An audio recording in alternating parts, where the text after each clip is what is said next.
Hey Americans, this. You're free to marry who you want if you want without the government standing in your way.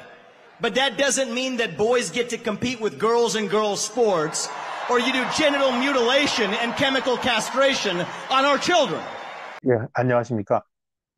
미국에서 트럼프 전 대통령이 승리해가지고 이제 두 번째 임기를 하기 위해 돌아오면서 저 트럼프, 한번 쫓겨났던 트럼프가 저렇게 회생하는 것을 보면서 한국 보수도 트럼프에서 뭔가를 배울 수 있지 않느냐라고 해서 트럼프가 내세웠던 아주 선명한 반이민 정책, 그리고 어떤 좌파적 위선, 그러니까 이른바 그 깨어 있음이라 그러죠.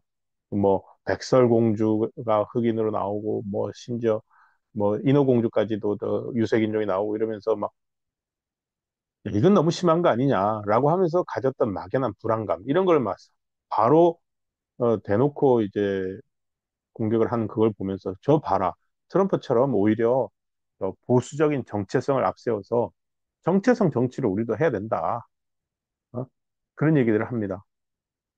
전통적인 민주당 지지층으로 분류가 되었던 흑인, 히스패닉 이런 쪽에서 실제로 여전히 이제 그쪽이 민주당보다 높기는 하지만 과거 어느 공화당 후보보다도 특히 흑인 남성들의 지지율이 트럼프에서 많이 올라갔다고 합니다. 그걸 보면서 한국도 마가, 더 강한 미국, 그리고 정체성 이런 걸 내세운 트럼프처럼 한국도 정체성을 내세우면 통하지 않을까. 그러면서 안보 이슈, 이념적 이슈 이런 것들을 더 강하게 내세우는 게 오히려 보수 정치가 승리하는 길일 것이다. 이렇게 하는데 조금 더 깊이 들어가 보면은 과연 트럼프가 그 막무가내로 오히려 1기 때가 막무가내 정체성이었다면 2기 트럼프는 훨씬 그 선거운동이나 이런 걸 때 세련되졌다는 느낌이 실제로 들었습니다. 그래서 과연 트럼프가 무조건 정체성만 내세웠을까?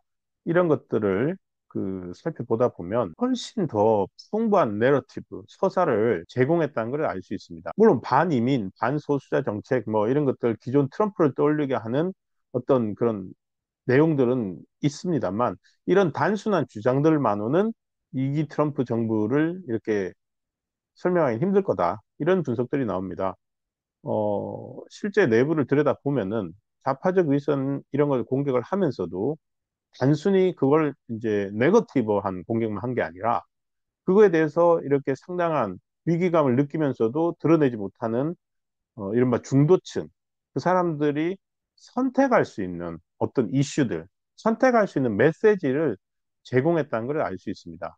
그걸 통해서 트럼프는 오히려 그동안에 자기 전통적 지지층이 아니었던 흑인들이나 이민자들, 그런 사람들까지 껴안는 정책을 택한 거죠.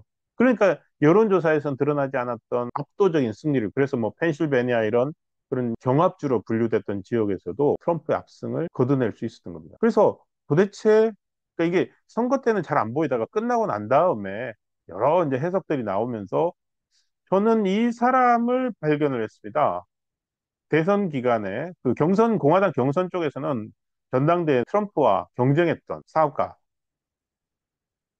85년생, 아주 젊은 사람이죠. 트럼프에 비하면은. 더구나 또 인도계 이민가정 출신이고.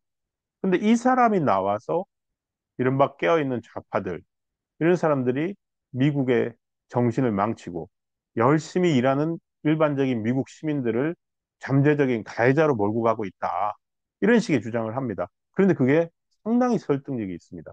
그리고 이 사람은 내가 그 사람들과 나는 문화 전쟁을 벌여서 이 사람들을 몰아내겠다. 이런 얘기들 하는데 이 사람이 호소하고 있었던 대상이 바로 미국의 좌파들, 그리고 민주당의 텃밭처럼 여겨졌던 흑인, 히스패닉, 아시안 이런 유권자들입니다. 그러면서 미국은 지금 정체성 위기를 겪고 있다. 이러면서 미국의 정체성을 위협하는 대상으로 성소수자 정책이나 이른바 PC를 정면으로 공격을 했습니다. 근데 그 공격이 상당히 설득력이 있었습니다. 단순한 어떤 반감이고 네거티브였다면 선택하기 힘들었겠지만 설득력 있고 단순한 언어로 호소를 했기 때문에 그 흑인 남성들, 흑인 계층, 히스패닉, 아시안 유권자들까지도 이번에 트럼프를 찍게 만든 어떤 계기가 됐습니다. 그래서 오히려 단순한 정체성 정치가 아니라 거기서 한 걸음 더 나가서 뭔가 선택지, 메시지, 서사를 부여하는 정치가 아닌가 싶습니다. 먼저 영상을 한번 보시겠습니다. Our message to every legal immigrant in this country is this. You're like my parents. But our message to every illegal immigrant, if you came legally, you get the same American dream that everybody else does. Work hard, get ahead, make contributions to this country, love the nation, and that's our message to legal immigrants. But our message to every illegal immigrant is also this. We will return you to your country of origin. Not because you're all bad people, but because you broke the law. And the United States of America is founded on the rule of law. 이민자 정책에 대해 아주 명확하게 설명을 해줍니다. 합법적인 이민자들한테 먼저 얘기를 하죠. 당신들은 우리 부모와 같습니다. 열심히 일하고 나라에 기여하고 그리고 아메리칸 드림을 추구하십시오. 이민자들에 대해서 절대 배타적이지 않습니다. 그런데 이제 그다음 불법 이민자들에 대해서 얘기합니다. 우리는 당신들을 돌려보낼 것이다. 그런데 그게 당신들을 배척하거나 당신들이 나빠서 그런 게 아니다. 당신들이 법을 어겼기 때문이다. 그런데 미국은 법치주의 국가다. 그러니까 당신들을 돌려보낼 수밖에 없다. 들어오려면은 합법적으로 들어오세요. 라는 메시지죠. 이보다 더 명확한 설명은 없다고 봅니다. 그 반박도 안 돼. 사실 바이든 정부는 이제 그런 불법 이민이나 이런 것들 그냥 놔뒀잖아요. 미국의 남쪽 국경에서 들어오는 것들을. 근데 이런 온정주의가 현재 미국인들의 삶을 위협하고 있는데, 이거를, 어, 그 좌파적 깨어있음, 온정주의 이런 것 때문에 그 약간 방치하고 그냥 외면한 이런 효과가 있었잖아요. 근데 이 사람은 당당하게 그 사람들 돌려보내라 라고 얘기를 합니다. 그런데 그 말을 하는 사람이 역시 이민자의 2세입니다. 이 사람은 인도계 출신이고 심지어 힌두교 신자입니다. 아버지 미국으로 이민을 했고 그리고 오하이오 뭐 신시내티 그쪽 출신인데 하버드를 졸업하고 예일대 로스쿨을 나왔습니다. 아메리칸 드림의 상징과도 같죠. 그리고 그 다음에는 흑인들한테 던지는 메시지입니다. We want you, what we want for every American. Safe neighborhoods, good jobs, clean streets. A country where you are judged based on the content of your character, not the color of your skin or your political beliefs. That's the America we know. 오히려 흑인들이 좌파적인 정책 때문에 방치되고 소외되어 있었던 것 아니냐 이런 지적입니다. 흑인들한테 얘기를 하죠. 나는 여러분들이 다른 미국인과 똑같은 것을 누리기 바란다. 깨끗한 거리, 안전한 동네, 좋은 일자리. 피부색이나 정치 성향이 아니라 성품으로 평가받는 나라. 그게 우리가 아는 미국. 이게 먹혔나요? 이 사람 역시도 유색인종이고 종교적으로는 또 소수파죠. 그리고 힌두교, 아까 말씀드렸죠. 힌두교 신자입니다. 채식주의자예요, 이 사람. 어떻게 본다면은 공화당의 트럼프를 지지하기 위해서 나온 연사인데 채식주의자의 힌두교 신자의 유색인종의 이민자인 겁니다. 이러한 역설이, 이러한 과감한 역설이 이번에 통했던 게 미국 대선이었고 캐비어 좌파로 통하는 미국 백인, 부유한 백인 계층의 위선을 짚은 이런 사람의 지적들이 먹힌 겁니다. 그리고 그 다음 게이 아메리칸들, 동성애 그룹에 대한 메시지를 또 들어보시겠습니다. Our message to gay Americans tonight is this. You're free to marry who you want, if you want, without the government standing in your way. But that doesn't mean that boys get to compete with girls in girls' sports, or you do genital mutilation and chemical castration on our children. 자, 이게 미국에서 진짜 문제였죠.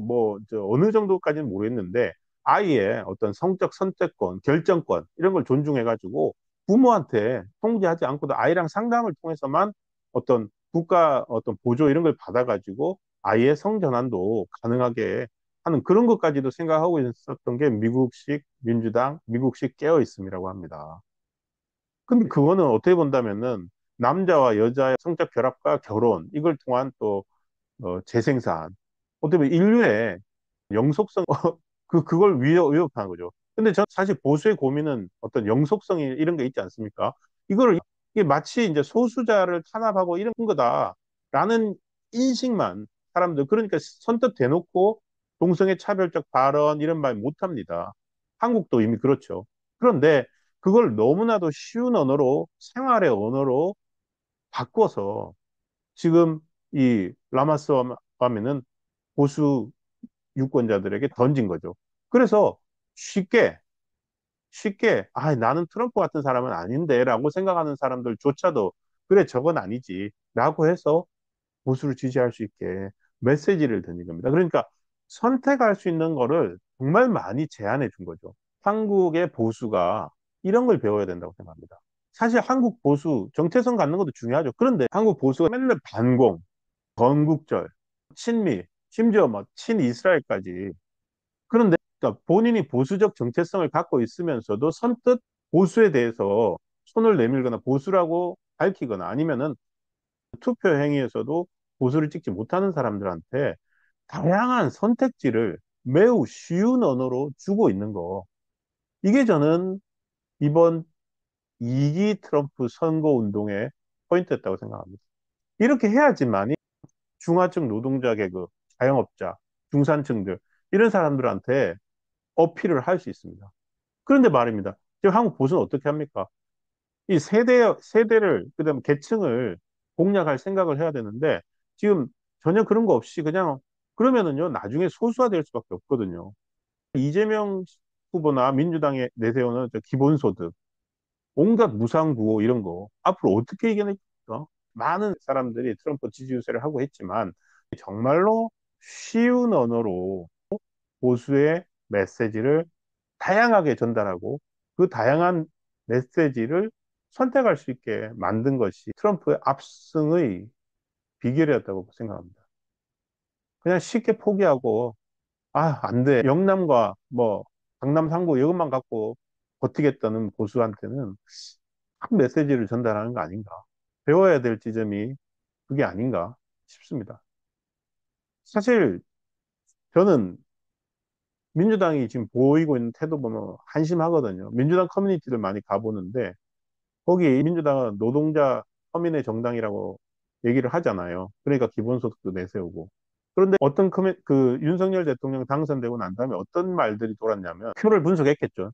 그러니까 월 소득 200만 원 미만, 10명 중 6명 윤 뽑았다. 막 이런 기사 공유하면서 자기들끼리 막 킥킥거리고 있어요. 그러니까 뭡니까?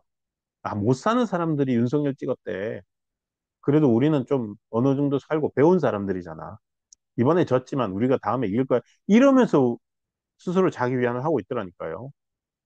전형적인 그 강남 좌파, KBO 좌파식 생각 아닙니까?